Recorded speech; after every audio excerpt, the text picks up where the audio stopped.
Okay, now we have a scalar function defined there. F of xy equals x squared plus x times sine y plus y squared sine x. Determine grad f.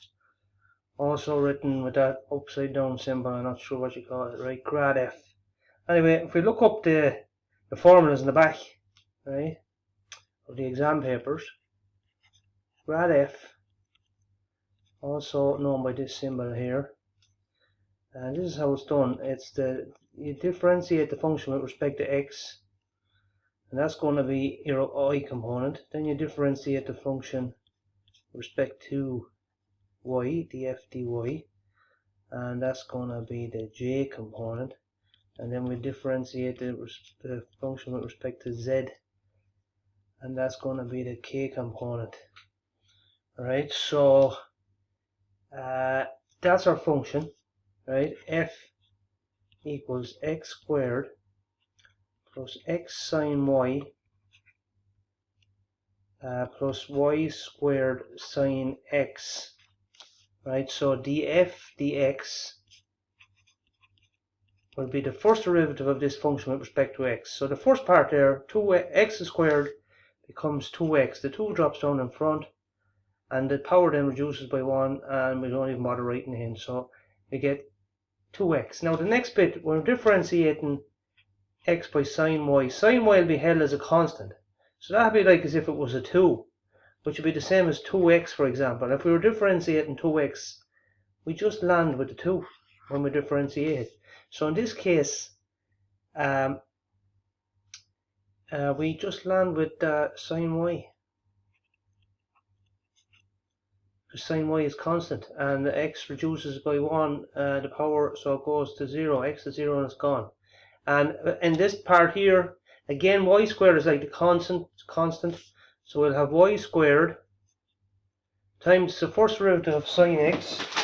If you look it up on your chart in your table, sine x goes to cos x, difference to cos x. So that's it done there. The f dx equals that stuff. And now we're going to get df dy. So we're differentiating with respect to y. The first x squared is constant, that just goes to 0, plus x times sine y, where the x is held constant, and sine y differentiates to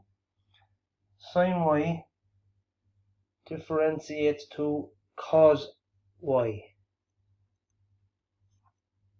And the final bit then, sine x is held constant, so we'll have sine x times the first derivative of y squared, and that's going to be 2y.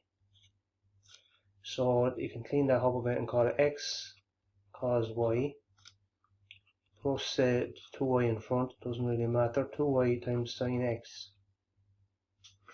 So that's so our grad then, you can just write it out in one string. There is going to be no k component because the f dz, there's no z, so it'll just be 0. So you can include it if you like, and the grad f will equal 2x plus sine y plus y squared cos x, and that's going to be our I component. All of that there in the bracket is the I component, plus x cos y plus 2y sine x, and that'll be our number sitting in front of our j. So that's our j component. And if we could add in the 0k component, it's not going to be relevant, I think. So that's grad f. Part 2 then, we're asked to find the direction of the greatest slope for the function f of x comma y at the point 1, 2. But we just fill in this guy here. So the direction of the greatest slope is also going to be a vector. The direction of the greatest slope will equal, we'll just sub in, so it's going to be x is going to be 1, sine y is 2, sine 2, plus 2 squared is 4 times cos 1, because x is 1. That'll give us our I component of our vector. And then the same idea here, x is 1, y is 2. So 2 2's there is going to be 4 times sine x is 1. And that'll be our j component. And there'll be no k component. So, cleaning that up, now I am assuming, I'm not entirely positive, but I'm going to use rads in the calculator. So sine 2, it'll be sine of 2 rads. So when you use the calculator, you should get something like this. 2 plus 0.909 for sine 2 rads. And 4 times cos 1 rad will give you 2.16. That'll be your I component. And the j component, 1 times cos of 2 rads, is minus 0.416 plus 3.366, and that'll be your j component. So I can clean up both of those brackets. I'll just move this up a bit here. Now I'm assuming it's rads. If anyone finds out any different, please let me know. Right? So that would give us 5.069 times our I component plus 2.95 times the j component. And that there is the direction, that's the direction of greatest slope at the point 1, 2. Now part 3, determine div of grad f. Now remember, we've already worked out grad f. Grad f, well, we got x squared. No, we didn't get x squared. Scrap that. Grad f, we worked out to be 2x plus sine y plus y squared cos x.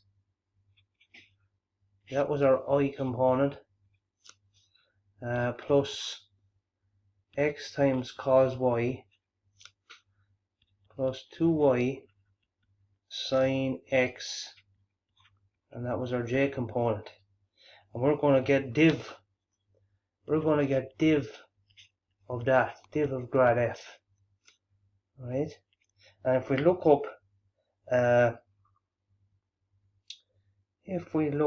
the formula for getting div, it's something like this, right? It's going to be the v1 dx plus dv2 dy plus dv3 dz. Now with no z components, so that doesn't count. We just have I and j. And v1 and v2, they refer, this for us in this situation, inside the brackets here, that'll be v1 and that'll be v2. So we'll be getting the first derivative of this bracket here with respect to x and adding on the first derivative of that bracket there with respect to y. So let's break it down. We're going to get dv1 dx first. So 2x, the first derivative of 2x with respect to x is 2. Sine y, the first derivative of that with respect to x will be 0 because it's constant with respect to 0. And then we're going to have y squared times the first derivative of cos x, which is minus sine x. So this tidies up a little bit to be 2 minus y squared sine x. And now we're going to get the derivative dv2 dy. Getting the derivative of this second bracket with respect to y. So it'll be, that x will be treated like a number. So it'll be x times minus sine y. Then the next bit, then we have 2y and sine x. So the 2 sine, we'll just end up with 2 sine x there. Why did we just end up with 2 sine x? Well, the 2 sine x would be like, if you brought that down, 2 sine x times y, right? the first derivative of that structure there with respect to y, this bit here is like a constant. So this guy disappears and you're left with your constant. So that cleans up to be minus x times sine y plus 2 sine x. So div of grad f equals 2 minus y squared sine x minus x sine y plus 2 sine x. And that's it. That's your div of grad f. The final part of this question there, what does this tell us about the vector field? Well, to be honest, I don't really know. I'm stuck. And I'm just reached as far as I can go with this question. So bear that in mind. And that's it for question 2.